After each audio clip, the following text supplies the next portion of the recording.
You don't have to travel around the globe for a solution to the Brexit dilemma. It can be found right at Europe's doorstep.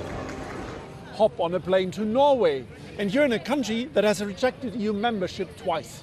But together with states like Iceland or Liechtenstein, they have negotiated an agreement with the European Union that gives them full access to the single market.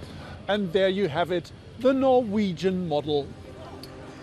But is Norway really the off-the-shelf solution that Britain is looking for? We head out to the countryside to find out what drives this Scandinavian powerhouse.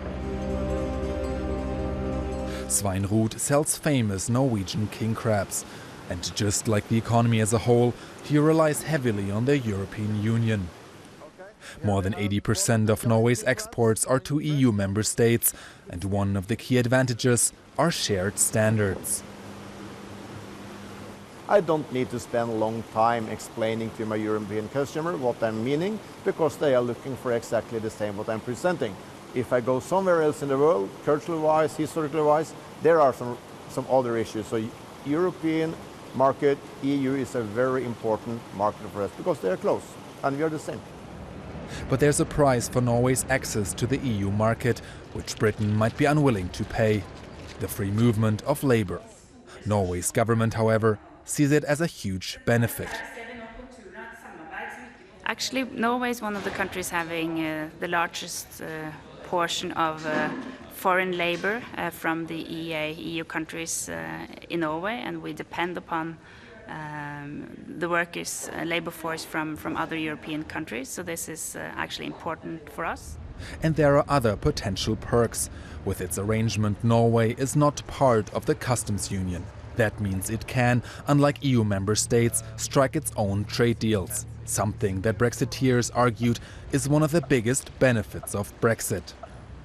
But the agreement costs Norway a lot of money. 391 million euros go to the EU each year. That is almost as much per head as Great Britain pays today. Only the UK gets full membership in return. Britain in the EU is currently a lawmaker. Norway is a law taker.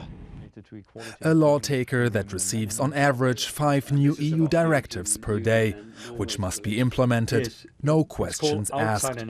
Researcher Jan-Erik Grindheim keeps a folder of all the legal directives from Brussels. He calls it the EU Bible. We have implemented more than 10,000 rules and regulations from Brussels. As a voter, I would like my Prime Minister, my Minister of Transport, whatever, to sit in Brussels together with all the others and decide my future. We have given it all away. That's why Britain could never join such an agreement as we have.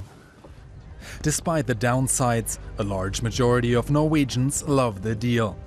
And at least for the transition period after Brexit, Norway might be the right blueprint for Great Britain.